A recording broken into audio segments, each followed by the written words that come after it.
I'm on fire. What's going on, guys? This is the 5-Yard Pass podcast. It's me, Suri, and this is Sham. And as always, we'll be looking towards the weekend for some great games, great action in the Premier League. So, Sham, how's it going? How's life? Good. Some exciting, some not so exciting games last weekend. There's some potential for some really good games here this week. I think some of those big fixtures are really worth looking forward to. Yeah. So I'll just big screen this actually. Yeah. So 1 second, let me just close a few tabs here. I don't think you want to be looking at my work. Okay. So what does that say? BBC? Yes, I'm talking about the channel. Yes. So yeah, huge games. The 4 or 5 we're going to talk about. The big one for the weekend. We'll start off with Spurs, Arsenal. So Spurs, we know we've talked about it. Mourinho has done his work. His kind of first, you feel like he's back with the first Chelsea team, a team of giants, a team of real gritty players that want to win. I think they're sick of not winning in the same way Frank Lampard and John Terry were sick of not winning as well. Yeah. And they've just kind of clicked. Harry Kane, Son, Højbjerg in the middle have all just kind of clicked. And I think Højbjerg's been up for them. He's done very well. Yeah. And I was thinking about this the last time we spoke. I think the difference between them and, let's say, United, which I wouldn't say he failed at United. I think they had the potential to win more. But what kind of dropped off was they collectively didn't buy into that team. Whereas you have a bunch of players who take the criticism well, who almost see beyond the kind of, they know everything Mourinho does is calculated. And I think they've seen beyond that. And this game against Arsenal is one way to send Arsenal back down into the fucking mid-table mediocrity that they are at the minute. I mean that with all due respect, but they just don't have they have a great manager. They just don't have the players right now, Arsenal. Yeah, Sorry. No, I agree with everything you said. I think the Tottenham players are just a little bit more. They're still young, but they're a little bit more battle-hardened, and they're a bit more understanding. They're a bit more, whatever it takes, we'll go there to win, Whereas Mourinho seemed, I shouldn't say he seemed, but the club seemed a bit more emotional when he was acting up as opposed to accepting that he's trying to get a result. So I think you hit the nail on the head there. And Arsenal 14th. I mean, there's 5 shite teams in the Premier League, so they're pretty much second last. So, yeah. And if you look at and the last thing before we get into the game itself, the thing about Spurs as well is they're all men. In that, I'm not here to make friends. Sure, you'll make friends on the way, unintentionally, but we're not here to make friends. We're here to leave so that our Wikipedia page says that we've won a few trophies in a few years' time. That we're known for the Spurs team that brought trophies back. So if you look at this is the kind of probable lineup. We're using whoscored.com. But if you just look at, you said last week, and I like what you said, and I'm going to talk a bit more about it. Mourinho banks on winning the smaller games. Is this a small game for him? Is this a Burnley? Is this a Southampton? What do you think? I think because it's Arsenal, it's a chance to make a statement. I think if he was playing any other team placed 14th in the table with the stats that Arsenal had, then he wouldn't care so much. 1, it's Arsenal, and that was a big rival for him. 2, it is the North London derby. So it's a statement game for him, I think. It is a game. We talked a bit about trying not to lose games versus trying to win games, which is kind of how Mourinho operates. This is a game that he's going to try and win. This is a home game against a team that's not doing well. He will look to win this, and I expect them to win comfortably. Arsenal, interesting that they're not replacing players with better players. They're replacing players with slightly less quality, and it's happened over a long time, probably since they've moved to the Emirates, to be honest. That move seems to have not really worked out for them in terms of their on-field performance, and there's all the issues in the boardroom like United in terms of expenditure in the squad. But their players just over the years have just become slightly less good than your Henrys and your Vieiras and your Campbells and all of those fellas. Yeah, so it's going to be a tough game, and if you can see, obviously with the form against the kind of head-to-head form here, Spurs haven't won. Arsenal haven't won since 2018, and that was at the Emirates. So I guess they haven't beaten Spurs at, let's say, White Hart Lane or at Wembley for a while now. And I think everyone knows that Spurs is now the better team in many, many ways. Yeah. Where I don't see this kind of game going anyway. But Spurs, I think Mourinho knows exactly how to beat. I don't think Mourinho ever lost to Arsenal as when you're playing with Chelsea. I don't think Wenger ever beat Mourinho. Yeah, that's right. No, that's right. So even with United, I don't think he ever beat. But don't look back at Wenger. Do you remember that Mourinho? Yeah, Yeah. the little skit. Yeah. Yeah. So just in the preview before we get what they think is the what we think the probable lineup is. Sorry, I'm just kind of jumping all over the place here a little bit. It's all good. It's interesting because this game, in a way, we were talking before. Is this the match of the weekend? If Arsenal were doing half decent, you'd say it was, but it's probably open for question as to whether this is the game of the weekend. It's probably more the status of the North London derby that sort of carries it over the line. But there are other games where teams are doing better in terms of matchups than these two. I say it's game of the weekend. Tottenham seem like the bigger brother at the moment, where Arsenal always seemed like the bigger brother in the past. Yeah, even though there were even times when they weren't necessarily above Tottenham, but they always seemed like the bigger brother. But yeah, you're right. I think the tide has changed in the way there was a period in time when maybe not now, but for the last 3 or 4 years, City was by far the superior team, and you can't. It's not even up for debate. What was I going to say? Yeah, so just kind of I kind of forgot, but just on the lineups here, where do you see Aubameyang hasn't scored. He's not scoring at all, really. He scored 1, I think, this season. They've only Kane scored on a that. game, Arsenal. They're not scoring a lot at all. No, they're not at all. If you look at the table here, which is somewhere, yeah, you're right. Oh, there it is. Just poor, man. There's not much else we can say here. I think there's going to be. I think Mourinho's going to have a superior performance. Spurs are going to have a superior performance and sweep them away. I'm going for like a 3-0 win, honestly. I was thinking 3-0. Yeah. Yeah. And that's what I was going to say. Why I say this is the game of the weekend, and maybe you don't particularly agree. Maybe you will from this angle, but Liverpool play Wolves after not rotating a lot. They kind of did, but they didn't. Mane will still play. Firmino still has to play. They're going to go to Wolves, and I don't think they're going to get full 3 points. And why I say this game of the weekend is because Tottenham can go beat Arsenal and just cement themselves. And this is what Mourinho does: just points and points and points and points. And over time, and this is one of those games where they're going to go smash Arsenal, get the confidence, stay on top of the league, and that's why I think it's going to be a huge game. It's interesting. It probably comes down to what our definition of game of the round is. You're looking at it in terms of the season, and it's a statement win potentially for Tottenham if they can win, particularly if Chelsea and Liverpool drop points.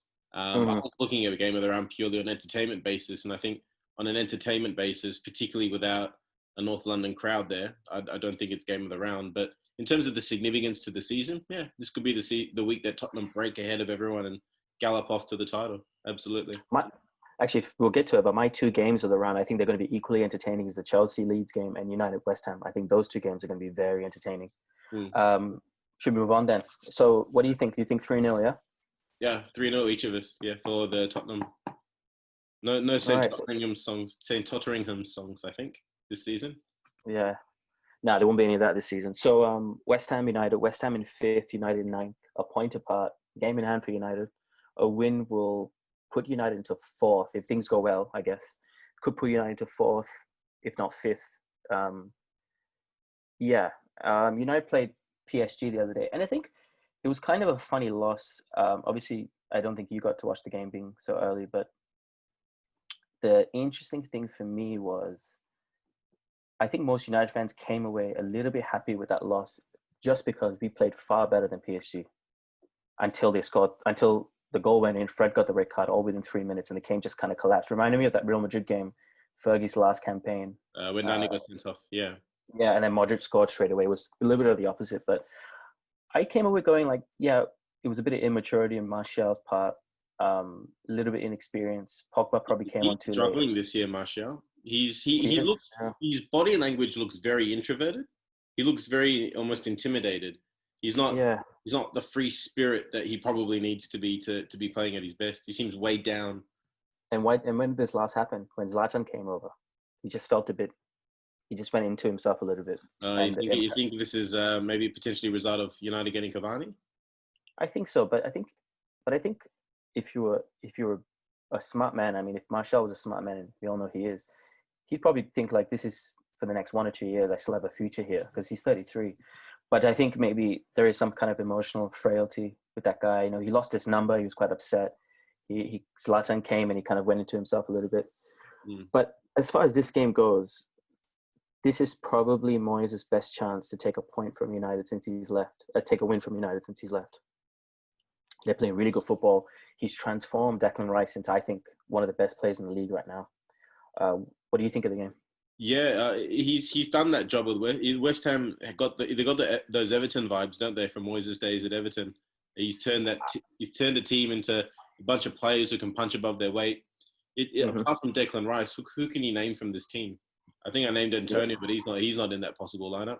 I picked Antonio, Rice, player of the round, but these two teams are actually the form teams in the league. They're the only teams that won their last 3 games. So from that perspective, it's a cracker of a game potentially. Yeah, you're right. Yeah.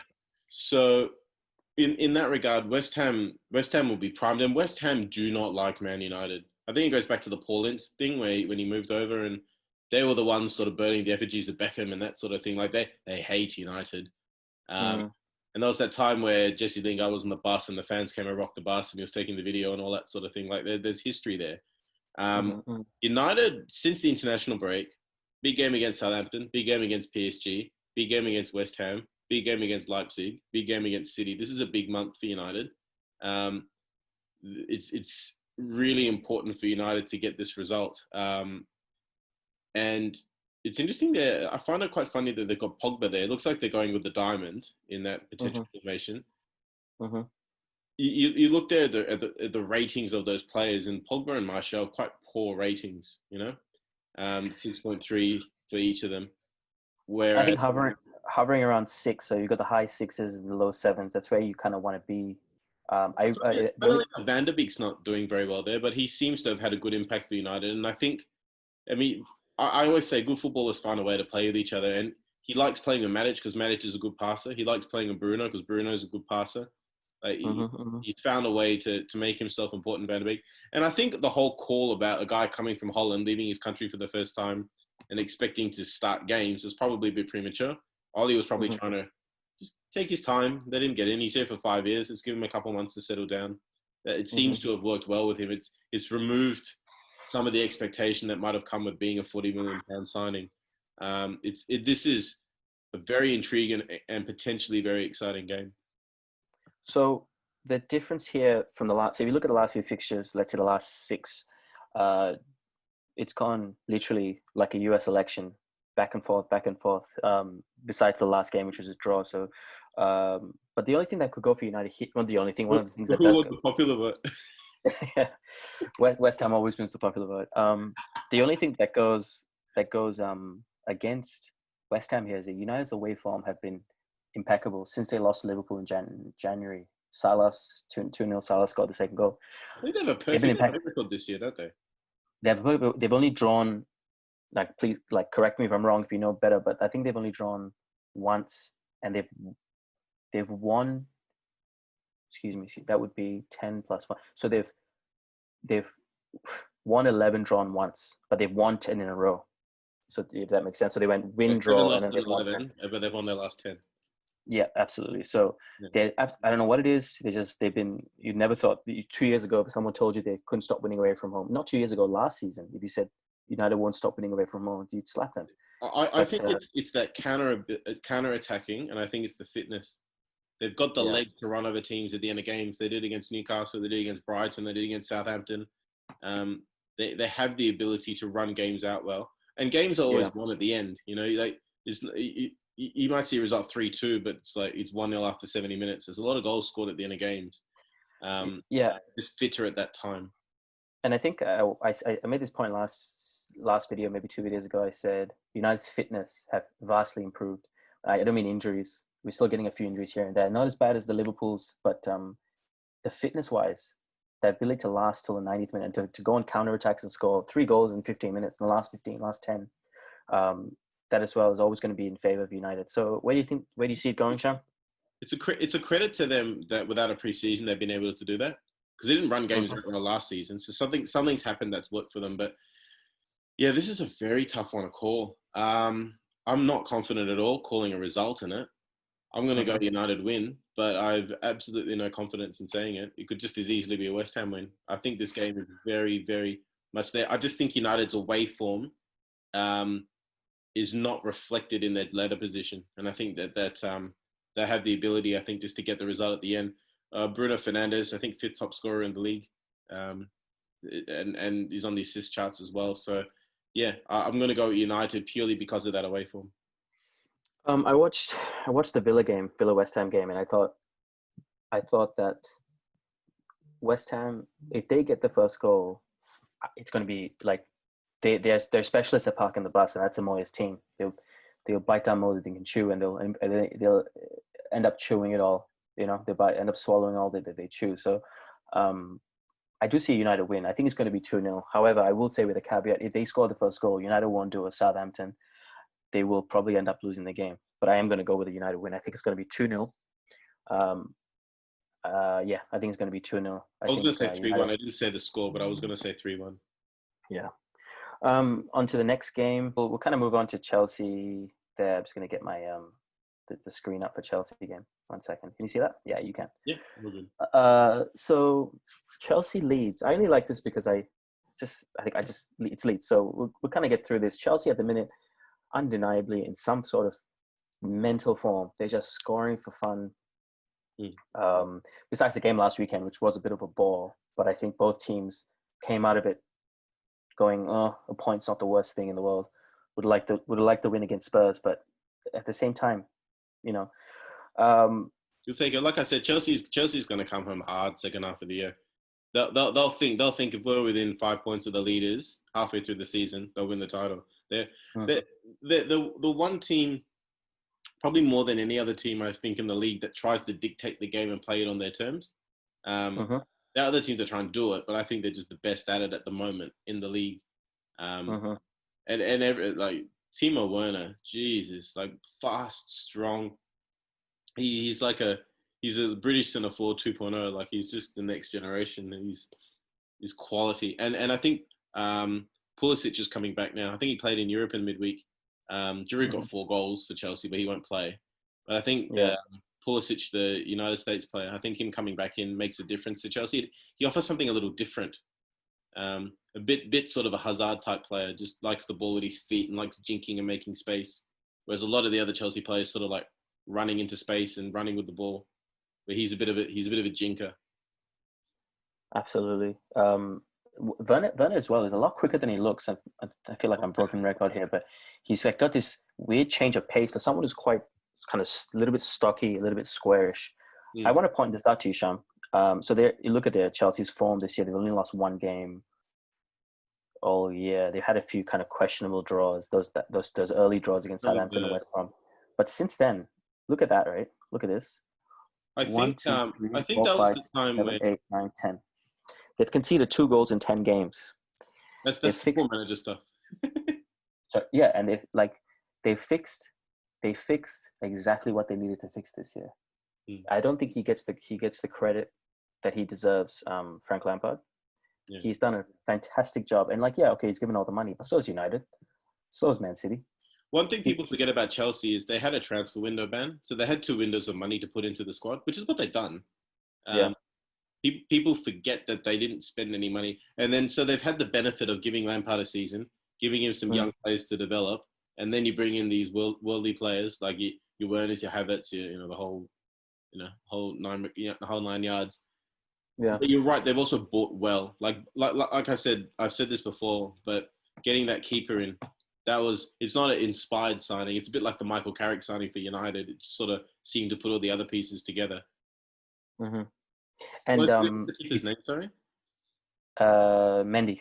Mendy. That's okay. I thought it was Mendy. I didn't want to say it because he's classy in athletics. I just wanted to get his name right. Yeah. Just like there's like 7 Dembeles. I think there's about 4 Mendys. So got to be sure which one you're talking about. And Tourés as well. Yeah. And a couple of Tourés, yeah. And on that point, not Tourés, Traorés. Sorry, I got it wrong. the two Tourés anyway. On that point as well. Giroud scored four yesterday. Now you're getting your second striker, your fourth or fifth best forward at the club, scoring 4 goals against Sevilla, so that your whole team can rest. Your forward line can go rest. I mean, Yeah. it's very hard for me to kind of say a bad thing about Chelsea and Frank Lampard at the minute. I mean, who played up front for them? Pulisic is coming back from injury, so you see this is a warm-up game. Hudson-Odoi doesn't start. He has rotated. I could argue 4 of those 6 are rotated. You can definitely argue that 3 of those 4 don't start. Aspilicueta, Christensen, Emerson don't start. Rudiger maybe starts. Mendy, Jorginho, Pulisic, Rudiger maybe. I'd go, yeah. Havertz, sorry. Havertz will probably start. I was just going to Havertz. Havertz, Jorginho, Rudiger, Mendy. Pulisic will eventually get into that lineup again. He's quality, and then he brings on the big, these big guns in just to get a bit of warmth in the legs, and it's phenomenal, man. Great stuff. What do you see? What do you see the result being tomorrow against Leeds? We haven't talked a lot about Leeds. They're in a bit of danger going nowhere.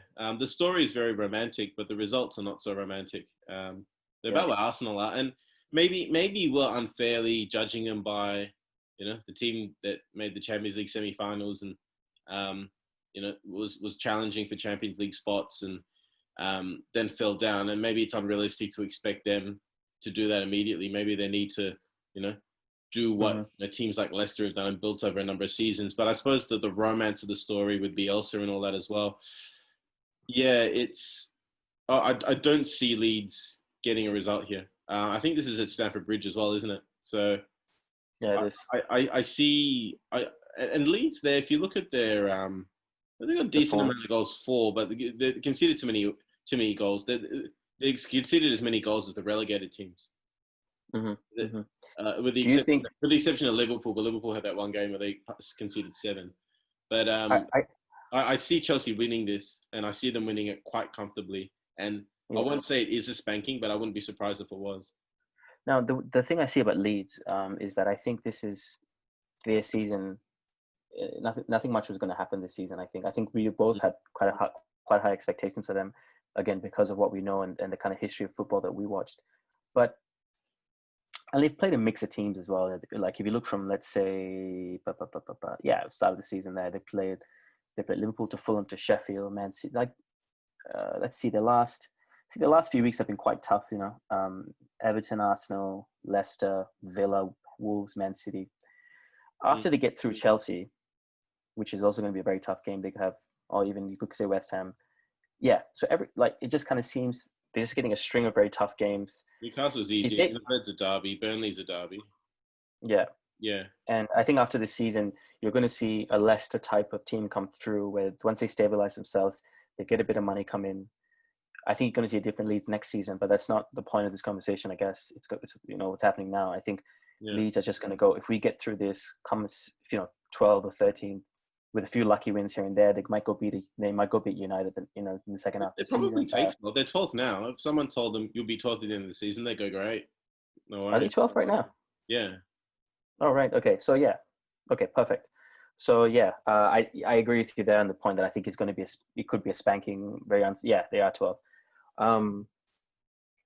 So that's my kind of view on this game as well. I think Chelsea, like Spurs, I seeing a wounded animal in Liverpool, and they're going to go, twist the knife, and they're going to score as many goals as they can. 22 goals, 10 conceded.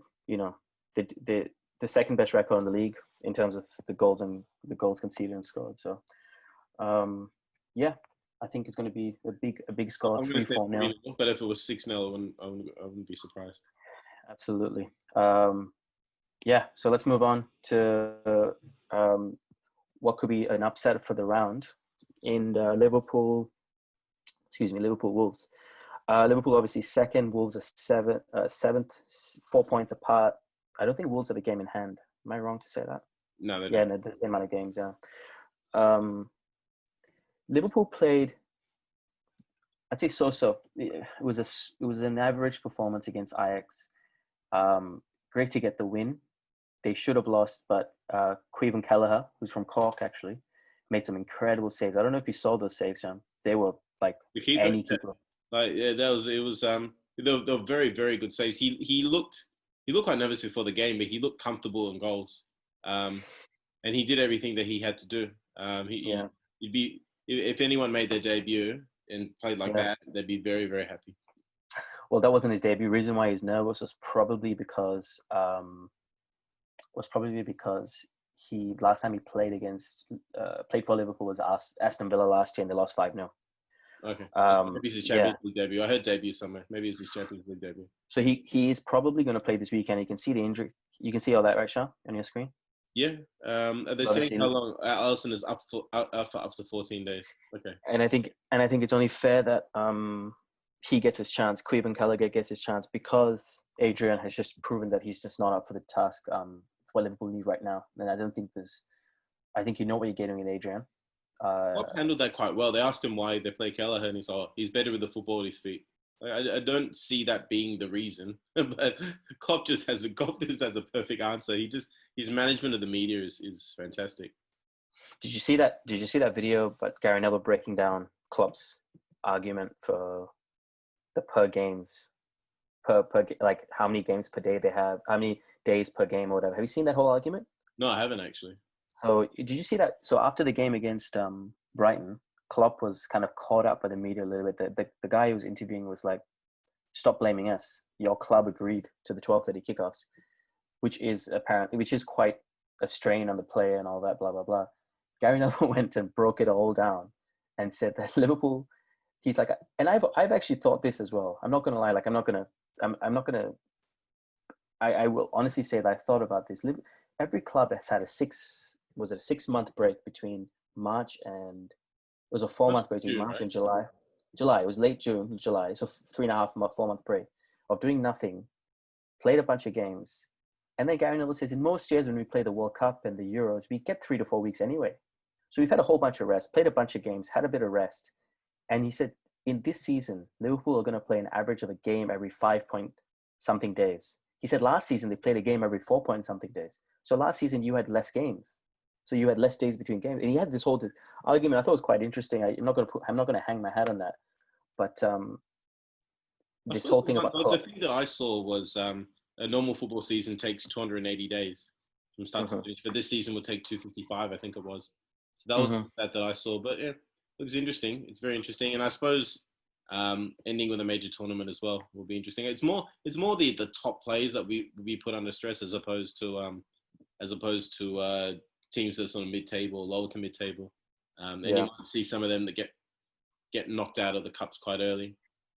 Yeah. So I see Liverpool dropping points purely on the fact I'm not saying the wheels are coming off. They're going to come top 3. If not, they're going to win the league. I just think a game like this might just be too much against the Wolves that know how to beat big teams very well. In fact, they know how to beat big teams. Against good teams. I don't see them. You don't see them beating Liverpool. That they take out that 7-2 freak game. They've won 6, drawn 3, which is a pretty good record. And I think I see a draw. I'm seeing 1-1 in this game. I just think it's just that little bit extra from Liverpool. We keep questioning it every week, and they seem to. 6 wins, 3 draws. They seem to produce it more often than not. But I just think Wolves have a bit more about them than most sides, and can do well enough. Be interesting to see how they adjust without Jimenez there, and it'll be interesting to see how Jota plays against his old team. Jota is a great player. He's got two-footed, presses great, very fast, fairly good in the air. He scored that goal against beautiful goal against Leicester. Liverpool played about 15 passes, and then Robertson just puts it in, glancing header, bottom corner. Liverpool have an ability to get players who, not so much misfits at their clubs, but they get players who they go, this player is perfect for what we do. Like Robertson, for example, or Jota. Even Firmino, everyone's like, why are you playing Firmino up front for? He never played up front before he went to Liverpool. He was a wide player who sometimes played as a 10. They're like, hey, you're playing number 9, and he was perfect for what Liverpool were trying to do. Even Alexander-Arnold, before he came into the Liverpool team, was playing midfield. He's now a world-class fullback, but he was a midfielder when he was breaking through. They seem to have an ability to identify players who are not the square pegs in the round holes at other clubs, and then make them square pegs in square holes here at Liverpool. I wonder to that point, I wonder if they will think about putting Trent back into the middle. I mean, Trent's got a good 10 to 12 years left in his career. It's a long career to go. I wonder if they'll just go like, no, he's world class. We'll leave him there. You think the full back I mean, at the moment would be the most exhausting position in world football? The amount of yeah, ground you have to cover, particularly if you play for a team like Liverpool who dominate games. yeah, If you're playing for Leicester, you probably wouldn't. But if you're playing for Liverpool, you'd worry about that. And you look at United with Shaw; he gets injured every time he runs too much. yeah. So you think I see probably a bit like Philip Lahm, where I think not in the short term, but maybe medium to long term, he starts coming into midfield. Hmm. They don't have the depth right now at fullback as well to replace him. If they find that player, No, I'm not. there's a bunch of No, I midfielders mean in better general. and older than him. When those guys move on, I think he'll move into the midfield. I do see him kind of stepping into Henderson's role in a couple of years' time, and I think Henderson is. I I think see he's him almost as 31, a 32. 3-8. He's almost like David. He reminds me a lot of David Beckham. And David Beckham, Trent does. yeah, just with the way he crosses and the way he moves up and down the pitch. He's not flat-footed like Beckham, but just the way he seems. It reminds me of Beckham a bit with the ball. And Beckham would play. If you look at that, so the midfield three, you've got that more defensive player with the two more attacking players. He's probably that right-sided attacking player is kind of where I see him, and that Hmm. full-back spot, which is probably where David Beckham would play in modern football. I don't know if David Beckham would play full-back in modern day, but you'd certainly try it. Given the way he covers Hmm. the pitch, given the way he can hit the ball in from deep, you'd probably try those sort of things with him. And Trent's a bit like that. I'm not saying he's exactly like David Beckham, but he I reminds me liken him. in spots. I liken him more to Jarrah just because Jarrah did play right back early in his career, right foot, right wing back, right back, and he had some early success in his career. Kind of the whole city was behind him. There's a lot of similarities I draw there, but I guess when you talk about playing style specifically, there is a few. I mean, the guy's got a cross and a half on him, man. Trent does. Jesus. He, Yeah, you could see him moving into the half spaces and knocking balls in from there, from those sort of attacking midfield positions. he A could bit like target the. if you look at De Bruyne's goal that he set up for Mendy, the Man City Mendy, that you'd see Trent doing a lot of that over his career, I reckon. He man, he could target the fucking Wuhan virus quick faster than the vaccine, man. His crosses are so good. Yeah. But yeah, so this game though, I do see a 1-1, 2-1. I see a draw. I'll say that the score is it's almost irrelevant being a draw. But what about you? I think a low scoring draw, so 1-1. Yeah. Okay. Yeah, I don't see that. I don't think a high scoring draw is in Liverpool's kind of repertoire of things to do. I think if Wolves are playing better, that's the only thing. Actually, now that I'm saying it out loud, but even if Wolves are playing better, you can never discount Liverpool for going for the jugular when they see an opportunity in the 87th minute. It's 1-1. They've been playing shit.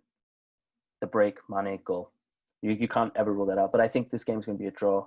Wolves have kind of found their feet a little bit in the last month or so. So yeah. We'll just kind of run through the last few games, just as we do, just a little. We kind of agreed on last week. We disagreed, I think, on pretty much every game, but I think this week we've agreed on pretty much every game. So that's probably means we'll be wrong. You never know. You never know.